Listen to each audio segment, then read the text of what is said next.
The future for this manga is looking good. Really, really, really good. So, let's talk about Hero Organization and the newest chapter, chapter 3. So, the last chapter we left off in, Ryu was, one-shotted by Greggy, right? And so we ended up just in that cliffhanger. And yeah, it turns out he's now turns out, like, again, we're gonna talk about the chapter, one, like part by part, analyzing what happened in the chapter, and then from there you know we'll move on. So first off, we get the initial part of this chapter where Greggy is just gone. And by the way, we have a new chapter next week, so that we're eating good, boys. So where Ryu was, he actually was, he actually is in the lobby, and Leo is in his interview with with the Hero Organization, right? With Gaia or Gaia, I don't know what it's called. I forgot the name, but he's in the interview to join the special forces. And yeah, he's trying to get in there.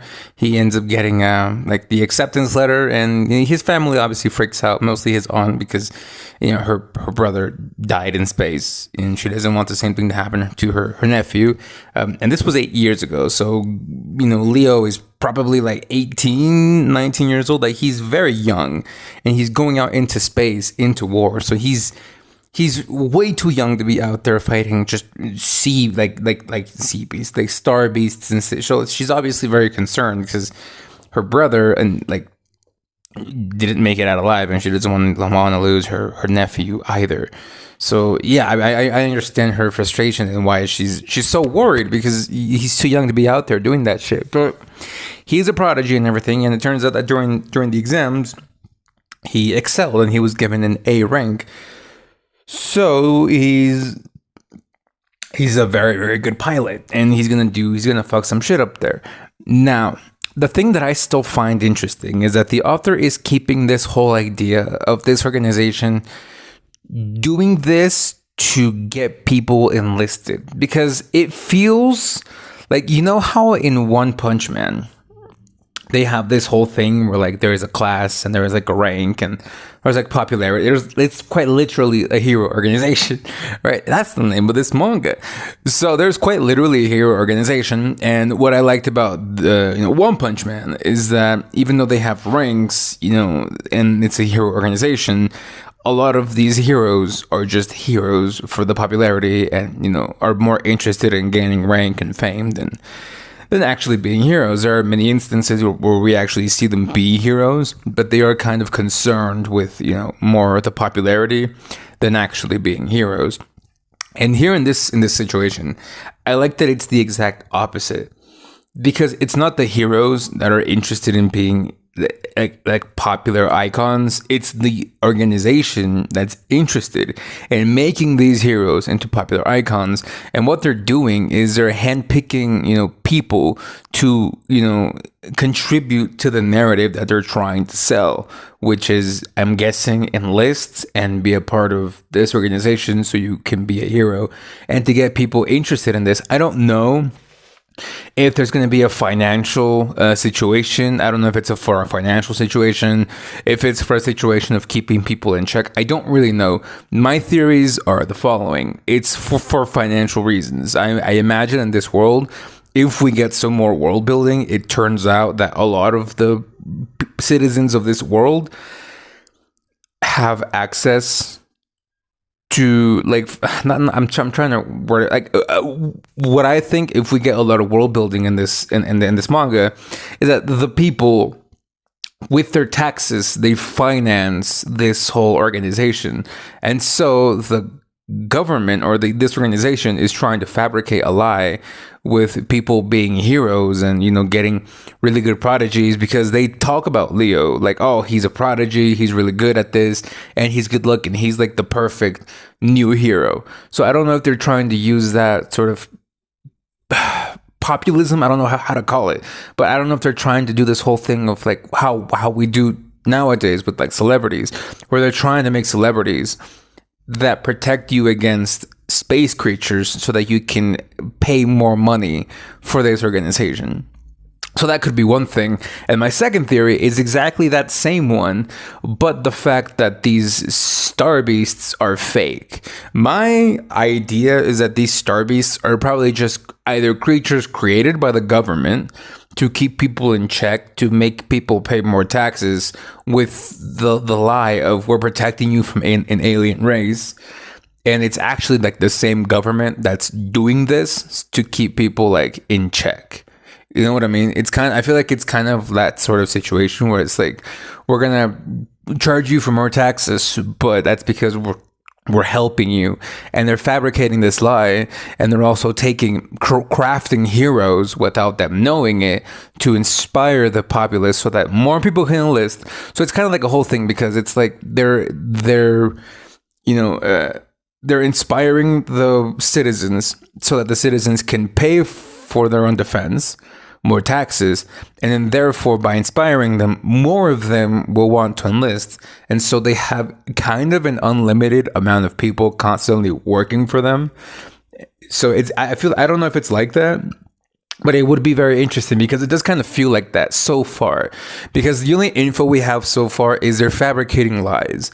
They're just fabricating, they're getting recruits not based on how good they are, but based on, how much of a great story they can fabricate. Because right now Leo is a very great story, because his father was the great hero who saved people from a star beast attack. And so he's also, number 2, he's also a prodigy. Number 3, he's like, apparently for them, he's like a really handsome fellow. And number 4, he has been in like the VR world getting people's like attention for a long time. So he's the perfect candidate to be the next big hero. And then on top of that, he's the direct protege of Gregory Singh. So yeah, it's very interesting. Like up until that point, I started thinking about these things, and I'm like, okay, this seems very interesting. Again, I like that the manga is like, I feel like this manga has a really good editor, because it's not giving away everything. You know what I mean? Like, it's not giving away every single little thing. On contraire, it's actually giving you just enough so that you stay invested and so that you continue like reading it. And that's something that I like, because again, it gives us the big reveal that this whole thing in chapter 2 was just a lie, and that it was just a fabrication. And then in chapter 3, we get a reveal that they're actually just doing this. They're just getting recruits just to fabricate lies and heroic stories. And then towards the end of this chapter, because throughout this entire chapter, I got the feeling of Leo doesn't know. And Leo kind of is just really believing that his father died protecting humanity, and he wants to follow in his footsteps. But that's not the case at all. He actually knows what happened. He knows that someone, again, he doesn't know that it was the government that killed him. He knows that a member of that organization killed his father. And so when he finds out who it is and why they did it, he's going to take them all down. And that is interesting AF, because I was not expecting him to know. I was expecting it to kind of just be a whole situation where he doesn't know, and then he goes there, and while he's there, he finds out what happened and then decides to take action.